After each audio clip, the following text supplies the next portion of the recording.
Hello friends, आप सभी का स्वागत है यार फिजिक्स क्लासेस में। आज हम लोग बात करेंगे स्पेशल टाइप के न्यूमेरिकल का। और ये सब जो न्यूमेरिकल आपको बताया जा रहा है ये सभी बेसिक न्यूमेरिकल है।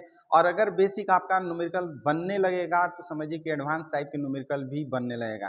तो चलिए हम इस न्यूमेरिकल को हम लोग सॉल्व करते हैं, देखते हैं कि किस तरह से सॉल्व होता है। और आप लोग भी सॉल्व करिए और कमेंट करके बताइए कि आप लोग का आंसर क्या आता है। देखिए बाबू, कह रहा है कि एक समबाहु त्रिभुज की भुजा दिया है।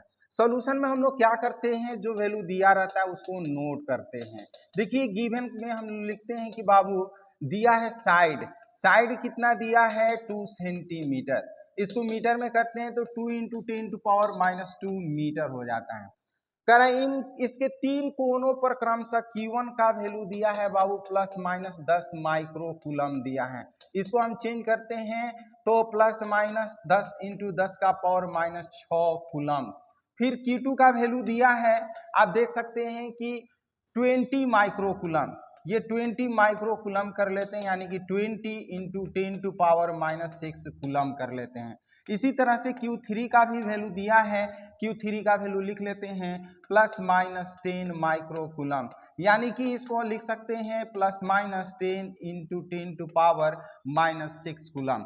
तो बाबू ये सब हो गया, हमें क्या निकालना है, कह रहा है क्या कि +10 माइक्रो कूलम। ये भी दिया है बाबू 20 दिया है, ये हम 20 कर लेते हैं। कह रहा है 10 माइक्रो कूलम पर लगने वाला बल की गणना करना है। तो देखिए समबाहु त्रिभुज है, तो समबाहु त्रिभुज हम बना लेते हैं इस तरह से, क्योंकि बिना डायग्राम का सॉल्व क्वेश्चन नहीं किया जा सकता है। तो हम लोग बाबू डायग्राम बनाते हैं इस तरह से। समबाहु त्रिभुज का मतलब होता है कि तीनों भुजाएं जो होती हैं, मान लिया कि ये ए है, ये बी है, ये सी है, ये तीनों भुजाएं जो होती है बराबर होती है और सभी एंगल जो होता है बाबू इक्वल होता है, जो कि 60 डिग्री का होता है। ये आपको पता होना चाहिए। और दिया बाबू 2 सेंटीमीटर दिया है। सपोज दैट हम Q1 कर लेते हैं, Q2 कर लेते हैं, इसको हम Q3 कर लेते हैं। कह रहा है क्या कि +10 माइक्रोकूलम, तो साइड Q1 जो है वो +10 माइक्रोकूलम है। तो Q1 पर हमारा Q2 फोर्स लगाएगा, Q1 पर हमारा Q3 भी फोर्स लगाएगा। तो देखिए ये इधर फोर्स लगाएगा, ये इधर फोर्स लगाएगा, तो ये इधर फोर्स लगाएगा। तो इसका डायग्राम हम इस तरह से हम कर लेते हैं, ये इसको हम मान लेते हैं F1 वेक्टर, ठीक है। और देखिए Q1 जो है वो प्लस माइनस है, प्लस माइनस है, और Q3 जो है वो भी प्लस माइनस। तो ये प्लस माइनस जब भी होगा तो ये एक दूसरे को रिपेल करेगा, रिपेल करेगा मतलब ये इधर आएगा, यानी कि E2।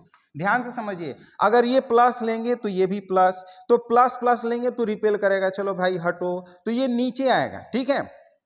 अगर माइनस माइनस लेते हैं तो दोनों एक दूसरे को फिर रिपेल करेंगे, तो ये नीचे आएंगे, ये नीचे का डायरेक्शन। और देखिए Q2 जो है वो आप देख रहे हैं कि प्लस है, अगर ये प्लस है, अगर ये माइनस है, तो प्लस माइनस एक दूसरे को अट्रैक्ट करेगा, ये अट्रैक्ट करेगा तो ये F1 हो जाएगा। अगर हम इसको, अगर हम प्लस लेते हैं, अगर इसको नेगेटिव लेंगे तो दोनों एक दूसरे को अट्रैक्ट करेगा, एक दूसरे को अट्रैक्ट करेगा, तो अट्रैक्शन के लिए हम F1 इधर मान लेते हैं। तो इनका रिजल्टेंट जो होगा बाबू ये होगा, ये रिजल्टेंट हमारा, ये हमारा ये 2 थीटा हो जाएगा और ये हमारा E वेक्टर हो जाएगा। तो यहाँ पर एक पैरेललोग्राम का फॉर्मूला हम लोग निकालेंगे, जिसमें हम E का मैग्नीट्यूड फाइंड करेंगे। तो सबसे पहले हम लोग क्या करते हैं, हम लोग F1 निकालते हैं, यानी कि Q2 के कारण Q1 पर बल, यानी कि force due to Q2 on Q1 charge. देखिए हम क्या करते हैं कि फोर्स अब निकाल रहे हैं Q2 के कारण Q1 पर, तो ये हमारा बाबू F1 है। F1 is equal to 1/4 pi epsilon not into Q1 Q2 by, यहाँ से यहाँ का डिस्टेंस हमारा जो है बाबू वो R²। हम कर लेते हैं इसका वैल्यू पुट 9 इंटू 10⁻⁹। और देखिए Q1 का वैल्यू दिया है 10 गुणे 10⁻⁻6, और इसको कर लेते हैं Q2 की जगह पर 20 गुणे 10⁻⁻6, और बाई कर लेते हैं R की जगह पर बाबू दिया है 2 का करते हैं तो 4 इंटू 10⁻⁻4 कर लेते हैं। सबका वैल्यू पुट किए हैं और देखिए कैलकुलेशन करते हैं तो 9 2 जा 18, 180 हो जाएगा। 180 में अगर हम 4 से डिवाइड करते हैं तो ये हमारा 45 हो जाएगा। अब देखिए ये 9 और 9 अब प्लस ये 4 हो जाएगा 13 और 6 6 12। तो 12 में से 13 अगर माइनस कर लेते हैं तो बाबू ये हमारा हो जाएगा कितना 450। एक बार देख लेते हैं। और एक ये भी पॉइंट है देखिए 1 2 ये भी हम कर लेते हैं, यानी कि इतना हमारा क्या हो जाएगा न्यूटन। इसको कैलकुलेशन करते हैं 9 2 जा 80 यानी कि 180 में 4 से डिवाइड करेंगे तो 45 और 45 ये एक जीरो बच जाएगा और 9 और ये 13 में से 6 6 12 हटाएंगे तो एक 10 हो जाएगा यानी कि 4500 न्यूटन। ये F1 का वैल्यू आया। तो आपको ये पता होना चाहिए जितना F1 का वैल्यू होगा बाबू उतना ही F2 का भी होगा, क्योंकि इसका भी वैल्यू सेम है। इसका भी वैल्यू क्या है सेम है। हम F2 का हम निकालते हैं F2 is equal to 1/4 pi epsilon not into Q2, ये Q1 और Q3 कर लेते हैं और बाई आर स्क्वायर।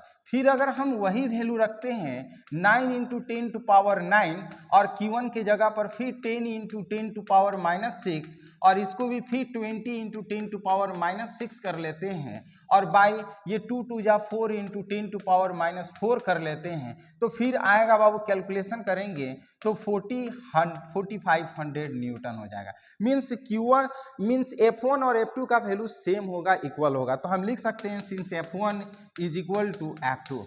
तो यहाँ पर आप देख सकते हैं दोनों का वैल्यू इक्वल है। तो अकॉर्डिंग टू पैरेललोग्राम आप जानते हैं, according to parallelogram F is equal to vector addition of parallelogram में हम जानते हैं F is equal to F1 का स्क्वायर प्लस F2 का स्क्वायर प्लस 2F1 F2 और इंटू कॉस 2 थीटा कर लेते हैं।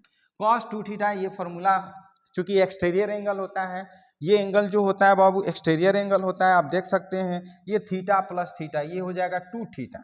तो हम लिख सकते हैं 2 थीटा।